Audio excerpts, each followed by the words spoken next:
네, 반갑습니다. 이 다보스 포럼에서 제작한 이 4차 산업혁명 이 영상을 보면 인간의 뇌의 창조성이 만든 오늘의 현실 그리고 앞으로의 미래를 좀 가늠할 수 있지 않을까. 거기에 이제 핵심 키워드가 바로 이제 AI가 되겠죠. 그래서 함께 영상을 먼저 한번 보고 얘기를 풀어가겠습니다. 네, 영상 먼저 틀어주시겠습니까?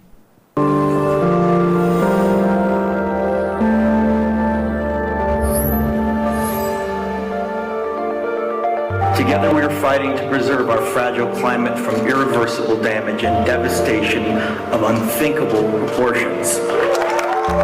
The prediction of 5 million jobs lost by 2020 to technology is serious, but the main question is how will we define work? How will we share the wealth? How can you 저는 have 20세기 a 후반에 doctor that 컴퓨터 really knows a 혁명이 lot 일어나고 about data? 이제 How can you 정보화 have 시대 a 이런 얘기들을 biologist 많이 하고 that knows 있고요. about medicine? 그 이제 어떻게 보면은 정보화 혁명의 그 엔드에 인공지능에 대한 출현 그것이 이제 가장 변화를 많이 일으키는 것은 교육 분야일 수밖에 없습니다. 그래서 우리가 인공지능이 할 수 없는 인간이 할 수 있는 건 뭘까? 그런 거에 대한 교육계 질문들이 이제 하도가 많이 사실 알파고 이후에 한 4년 동안 전 세계 교육계를 달구고 있고요. 또 이제 큰 변화에 보면 이제 환경 문제가 거꾸로 대두가 되고 있죠. 지구에 이토록 변화를 많이 준 생명체가 있었을까? 그런 생각을 안 할 수가 없고요. 이점도 굉장히 많습니다. 이런 장애인이 이런 척추 장애인인데요. 이런 것들을 이제 넘어설 수 있는 기술도 접목이 되고 있고 의학 분야는 아주 이제 혁신적이죠. One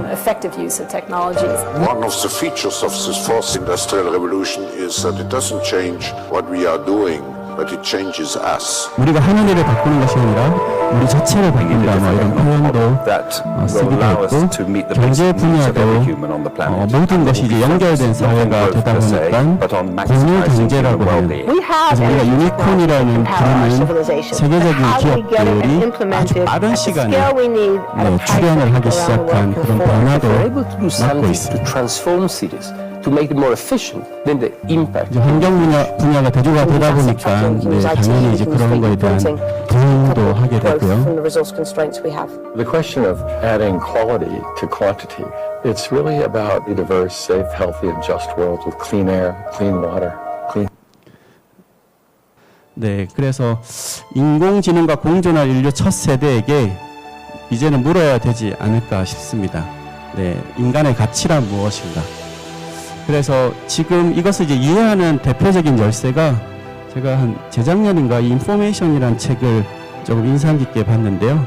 인류 역사상 가장 많은 정보가 가장 빠른 속도로 전달되고 모든 것이 연결된 세상 속에서 우리는 살아간다. 그래서 이 대표적인 이 컴퓨터 혁명이라는 이 정보화 혁명이라는 그 다음에 나타났던 이 AI라는 거의 핵심은 바로 이 정보가 아닐까. 그런 측면에서 두 가지를 좀 비교할 수 있을 것 같습니다. 이 AI와 뇌는 무슨 관계인가? 네, 인간은 조금 심플하게 정의하면 외부로부터 정보를 입력받고 정보를 처리해서 출력하는 정보 처리 기관이라고도 얘기를 할 수 있습니다. 다만 옆에 분하고 뇌를 바꾸면 일어나는 일이 다르죠. 네, 옆에 분하고 뇌를 바꾸는 거하고 심장 바꾸는 건 다르죠. 심장을 바꾸는 건 뭐 아무 차이가 없지만 우리가 옆에 사람과 뇌를 바꾸면 겉보기는 똑같지만 사람이 바뀌는 일어납니다. 인체에서 유일하게 정신활동을 담당하는 이 생물학적 기관 그리고 마음기제 총사령탑이라고 하는 이것은 정보 처리 기관이지만 나의 마음 상태에 따라서 하드웨어까지 바꿀 수 있는 메인 스트럭처는 바뀌지 않습니다. 인간의 뇌의 기본 스트럭처는 바뀌지 않지만 그 안에 피질이나 두께나 신경망의 패턴, 형식, 밀도 이런 강도는 나의 마음 기제에 따른 사고, 행동, 체계에 따라서 끊임없이 변화하는 이 컴퓨터와는 좀 다른 거죠. 소프트웨어, 하드웨어가 분리된 거와는 다르게 인간의 뇌는 이것이 사실은 합일체 성격을 갖고 있다. 그래서 이런 우려들이 이제 막 일어나고 있습니다. 지금 전 세계 곳곳에서 우리나라는 여기 아래 보이는 그 표지판이 아직은 길거리에 없는데요. 이 스몬비족이라고 하죠. 스마트폰 플러스 좀비. 네, 걸어다니면서 이렇게 계속 보는 스몬비족이 표지판이 유럽에서 이제 이미 나타나고 있고 우리나라도 곧 있으면 세워지지 않을까 싶은데요. 그리고 이제 우리 아기들 3, 4살부터 한 초등학생들한테 스마트폰을 이렇게 떼하는 이게 전쟁이 집집마다 일어나고 있습니다. 인류 역사상 스마트폰이 나온 시대가 불과 10수년입니다.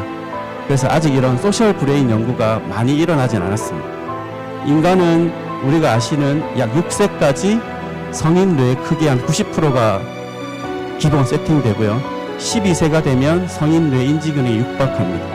그리고 우리가 사춘기라고 부르는 동안 이 전전두엽과의 적정 공사를 해서 100세 평균이라고 보면 약 15년을 성인 뇌 기능을 세우는 것까지 걸린단 말이죠.